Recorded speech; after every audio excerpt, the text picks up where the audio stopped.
Your internal dialogue is the most powerful voice you'll ever hear. It runs constantly, shaping how you see yourself, how you respond to challenges, and what you believe is possible. Yet most people never stop to question it. They let that voice run wild, filled with doubt, fear, criticism, and distractions picked up from the outside world.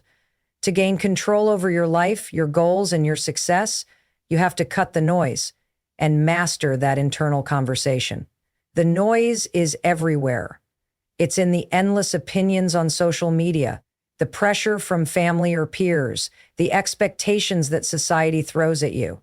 Every day, you're bombarded with messages telling you who you should be, what you should have by now, what success is supposed to look like. If you're not careful, you start absorbing all of it. You start comparing your journey to someone else's highlight reel. You start believing that you're behind, not enough, or failing because your life doesn't match a filtered version of someone else's. All that noise drowns out your own voice. It weakens your ability to think clearly, to hear your intuition, and to act from a place of purpose instead of pressure. That's why cutting the noise isn't optional. It's essential. You need space to hear yourself. You need silence to recalibrate. When your mind is constantly filled with outside chatter, your focus gets scattered. You stop thinking for yourself and start reacting to everything around you. Mastering your internal dialogue starts with awareness. You can't change what you don't recognize. Pay attention to how you talk to yourself when things go wrong. When you make a mistake, do you immediately criticize yourself? Or do you speak with patience and accountability? When you're faced with a challenge, do you default to panic and self-doubt? Or do you remind yourself that you've handled hard things before? These patterns are habits, and like any habit, they can be changed. Your brain listens to your thoughts like commands. If you constantly say things like, "I always mess this up," "I'm not smart enough," or "this won't work," your brain starts to accept that as truth. It creates a self-fulfilling prophecy. You act according to what you believe. That's why mastering your self-talk is not about blind positivity. It's about choosing words that lead to strength, clarity, and momentum. It's about interrupting the negative loop with statements that reflect growth, not limitation. Cutting the noise also means protecting your environment, who you surround yourself with, what content you consume, and what conversations you entertain, all influence your internal dialogue. If you're constantly around negativity, sarcasm, gossip, or people who talk down to your goals, that energy seeps in. You start mimicking it without even realizing. The same goes for the content you absorb. Mindless scrolling, drama, and toxic news cycles keep your brain in reactive mode. If you want to think clearly and speak powerfully to yourself, you have to clear out the clutter. Your inner voice should be your strongest supporter, your fiercest motivator, and your most honest guide. But that only happens if you train it. You train it by speaking to yourself with discipline, by choosing thoughts that align with who you want to become, by rewriting the stories you've been telling yourself for years. Stories that were never really yours to begin with. You don't need to be perfect, fearless, or wildly confident. You just need to be aware and intentional. Every time you catch yourself spiraling into fear, judgment, or anxiety, pause. Ask if that thought is helping you or holding you back. Ask if you would speak to someone you care about in that same tone. And then, make the conscious decision to shift it. Speak with clarity, not chaos. Speak with purpose, not panic. When you master your internal dialogue, you quiet the noise of the world and create space for your truth to speak louder than your fear. Money is emotional, whether we admit it or not. Every spending decision carries more than numbers. It carries feelings, impulses, memories, and triggers. That's why so many people spend in ways that don't align with their goals. They're not buying with intention. They're reacting to emotion, temporary stress, boredom, insecurity, or the need to feel better in the moment leads to purchases that offer short-term comfort but long-term setbacks. If you want financial control and freedom, you have to stop spending based on emotion and start spending based on vision. Vision gives your money a purpose. It forces you to ask the hard questions. Where am I going? What matters most? What does success look like for me? Not just now, but 5, 10, 20 years from now. When you have that clarity, you stop viewing money as a tool for escape or validation and start using it as a resource to build something bigger. Without vision, it's easy to drift. You fall into habits like impulse buying, emotional splurging, or mindless spending because there's no bigger picture guiding your choices. Emotion-based spending often comes from a place of lack. It might be a lack of confidence, a lack of direction, or a lack of fulfillment. You feel unhappy, so you shop. You feel stressed, so you treat yourself. You feel like you're falling behind, so you spend to look like you're ahead. But none of it solves the real problem. It just numbs it temporarily while creating more pressure down the road. The bills pile up, the savings account stays empty, the goals keep getting pushed back, and the cycle repeats. On the other hand, spending with vision is proactive. It means you know what you're working toward. You've defined your goals, your values, and your priorities, and you use money to reinforce them, not distract from them. That doesn't mean you never spend on fun or joy. It means your spending is aligned with what actually matters to you. It's intentional, not reactive. Strategic, not emotional. You're not depriving yourself. You're directing your resources where they make the most impact. To do this, you have to build awareness around your habits. Start by tracking not just what you spend, but why you spend. What were you feeling before that purchase? Were you buying from clarity or from emotion? Were you reacting to stress, boredom, or comparison? These questions expose the unconscious patterns that drive your behavior, and once you see them, you can start to shift them. You can pause before swiping your card and ask, is this helping me move toward the future I want? That one moment of pause can change everything. Spending with vision also requires discipline. Not just the discipline to say no, but the discipline to say yes to the right things. Investing in your growth, saving for your future, paying off debt, funding experiences that actually bring long-term value. That kind of spending isn't always exciting in the moment, but it builds peace, confidence, and freedom over time. It gives you options. It gives you leverage. It gives you a sense of control that emotional spending will never provide. Your vision should drive every dollar. When your money has direction, so does your life. You stop falling into traps like retail therapy or keeping up appearances, and you start making decisions that reflect maturity, leadership, and purpose. This shift doesn't happen overnight, but every small decision matters. Every time you choose to spend with vision instead of emotion, you're taking one step closer to the life you truly want, not just the one that feels good for a moment. Thanks for watching. It's not just about avoiding negative words. It's about choosing powerful ones. Words that affirm, inspire, clarify, and commit. Words that reflect your goals, your values, your standards. Whether you're speaking to a crowd, to your team, to your partner, or to yourself, every word you use is shaping your path.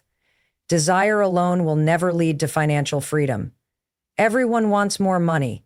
Everyone dreams of being debt-free, owning a home, traveling the world, or retiring early. But desire doesn't make any of that happen. It's discipline that bridges the gap between wishing and achieving. Financial freedom is not about how much you want it. It's about how consistently you make the right choices, even when it's hard, boring, or inconvenient. Discipline is doing what needs to be done, even when you don't feel like doing it. It's not exciting, it's not glamorous, and it won't get applause, but it works. It shows up in the small daily decisions that add up over time. Skipping the impulse buy, saying no to the subscription you forgot about, choosing to save instead of spend. These moments may seem insignificant, but they shape your financial habits, and your habits define your financial future. Desire is emotional and reactive. It kicks in when you see something shiny, when you compare yourself to others, or when you get frustrated with your current situation. It burns hot, but it fades quickly. Discipline, on the other hand, is stable and committed. It doesn't care about your mood. It stays with you on the good days and the bad. It reminds you of your bigger goals when instant gratification tries to steal your focus. One of the biggest traps people fall into is confusing motivation with discipline. Motivation feels good, but it's temporary. You might feel motivated after a financial podcast or a success story online, but motivation fades the moment life gets stressful. Discipline is what kicks in when motivation disappears. It's the part of you that still tracks your expenses when no one's watching, that still follows the budget even after a rough day, that still puts money into savings before spending on entertainment. That's the part that builds wealth. Discipline also requires a mindset shift. Most people believe that if they had more money, they'd have more freedom. But the truth is, financial freedom isn't about having more. It's about doing more with what you already have. It's about managing well before you earn more. If you can't handle $1,000, you won't handle 10,000 or 100,000. Without discipline, more money just means more expensive mistakes. Another reason discipline beats desire is that it builds consistency. And consistency is the real secret to long-term success. Anyone can save money once. Anyone can cut back for a month. But it's the person who does it over and over again, year after year, who actually reaches financial independence. Consistency doesn't come from excitement. It comes from structure, planning, and a willingness to sacrifice short-term comfort for long-term gain. Financial discipline also means setting boundaries. It means not letting other people's opinions or lifestyles dictate how you spend your money. It means resisting the pressure to keep up, to overspend, or to flex for approval. It means having the confidence to live below your means while you build something bigger behind the scenes. That kind of discipline creates peace, not just financial peace, but mental peace. You sleep better, you worry less, you know where your money is going and why. You can't control the economy. You can't control your income all the time, but you can control your habits. You can control your choices. You can control how much you save, how much you spend, and what you prioritize. That control is where true freedom begins. Financial freedom doesn't arrive with a windfall. It's earned through years of intentional choices, quiet sacrifices, and delayed gratification. It's built on discipline, not desire. The people who win with money aren't always the smartest or the highest earners. They're the ones who stay committed when it's not easy, who follow the plan when no one's clapping, and who never stop showing up for their future. Most people are stuck not because they lack talent or opportunity, but because they're waiting for the perfect moment to feel ready.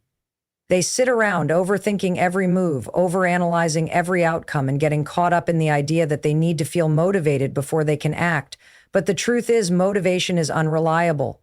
It's fleeting. It comes and goes, and it's often nowhere to be found when you need it most. If you want to build success, whether in your habits, goals, or mindset, you have to stop thinking so much and start doing more. Overthinking is a silent killer of dreams. It creates problems that don't exist. It delays action and invites doubt.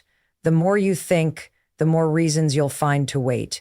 You'll convince yourself the timing isn't right, that you're not ready, that someone else is better equipped. Thinking has a place, but when it turns into analysis paralysis, it becomes a trap. And the only way out of that trap is through action. Action is what builds clarity. You don't need all the answers to start. You don't need a perfect plan. You need to take one small step, and then another. Momentum is created by movement. The more you do, the more you learn. The more you learn, the more confident you become. Confidence doesn't come from sitting still and planning. It comes from seeing yourself follow through, even when it's uncomfortable, even when you're unsure. Even when you'd rather wait until you feel like it. The most successful people don't wait to feel motivated. They've built systems, routines, and habits that keep them moving regardless of how they feel. They understand that motivation is a result, not a requirement. When you act first, motivation follows. You take the step, you feel a small win, and suddenly you're more energized to keep going. But if you sit around waiting for motivation to hit before taking action, you could be stuck for days, weeks, or even years. Discipline is what replaces motivation. When you decide that action is non-negotiable, you free yourself from the emotional roller coaster. You stop asking, "Do I feel like doing this today?" and start asking, what needs to get done today. That simple shift in thinking turns you into someone who follows through, no matter what. And that consistency is what separates the average from the exceptional. Thinking less doesn't mean being reckless. It means trusting yourself to figure things out along the way. It means giving yourself permission to start messy, to learn on the go, and to improve through experience. You don't need a perfect version of yourself to begin. You need a willing version. Someone who is tired of waiting, tired of stalling, and ready to take control by doing. One of the greatest myths in personal development is that inspiration leads to action, but in reality, action leads to inspiration. You start by waking up early, going to the gym, making the call, writing the email, whatever the task is, and that action creates a shift in your state. It reminds you that you're capable. It puts you in motion. That motion then feeds your motivation. It's a cycle, but it starts with doing, not feeling. When you act more and think less, you also take away fear's power. Fear thrives in hesitation. The longer you wait, the louder the doubts get. But when you move quickly, when you interrupt fear with execution, you rob it of its strength. You build resilience by proving that you can act in spite of discomfort. You become someone who's not controlled by thoughts, but who uses thoughts to guide action, not replace it. Thinking has its time, planning has its value. But action is what transforms ideas into results. So you can read all the books, watch all the videos, and set all the goals, but if you don't take action, none of it matters. The clock is ticking whether you act or not. Success isn't waiting for your motivation to show up, it's waiting for you to move. Welcome back to my YouTube channel. Your mind is a powerful machine. It can be your greatest ally or your biggest enemy, depending on how you train it. Most people wake up every day and let their minds run on autopilot, without ever realizing how much of their life is being dictated by unconscious habits, old beliefs, and unchallenged fears. That's the dangerous part, because an untrained mind will always default to comfort, to doubt, to hesitation, and when you hesitate, you lose. Think about how many times you've had a great idea, a bold plan, or a goal you truly cared about, and your brain talked you out of it before you even started. What if it doesn't work? What will people think? I'm not ready. That voice in your head isn't telling you the truth. It's telling you what's familiar. The brain isn't wired to make you successful. It's wired to keep you safe. It wants predictability. It wants you to stay in the same patterns, even if those patterns are keeping you stuck. That's why training your mind is non-negotiable if you want success. Training your mind means becoming aware of your thoughts, not just reacting to them, but actively choosing them. It means catching yourself when that inner critic gets loud and learning to shut it down. Most of us never even question the script running in our heads. I'm not good enough. I'll never get ahead. I always mess things up. These thoughts are not facts. They're just patterns. Patterns you've repeated so often that they feel like truth. But they're not. And the only way to break them is through intentional mental training. Mental training starts with awareness. You have to catch the thought before it gains momentum. The moment you feel hesitation, the moment you hear doubt creep in, that's your cue. Interrupt it, replace it, reframe it. Instead of I can't, you say I'm learning. Instead of I'm scared, you say I'm ready. This isn't about lying to yourself. It's about choosing thoughts that move you forward rather than hold you back. The second step is discipline. You can't control every thought that enters your mind, but you can control what stays. Just like physical training, mental training requires daily reps. You don't go to the gym once and expect to be fit. You have to show up every day. You have to repeat the process even when it's boring, even when it's hard, even when you don't feel like it. That's where the power comes from. Consistency rewires your brain. The more you practice new thoughts, the more natural they become. Another crucial part of training your mind is managing your environment. What you feed your brain matters. If you're constantly consuming negativity, scrolling through toxic social media, surrounding yourself with people who complain and settle, you're reinforcing a mindset of fear and limitation.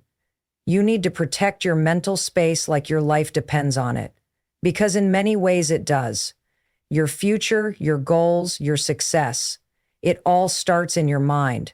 People who succeed at a high level aren't fearless. They've just learned to think differently. They've built the ability to act in spite of fear, to quiet the noise, and to move forward even when it's uncomfortable. That's not magic. That's training. It's a habit, and it's one you can build. If you want to change your life, you have to start by changing your thoughts. Not once, not when it's easy. Every single day.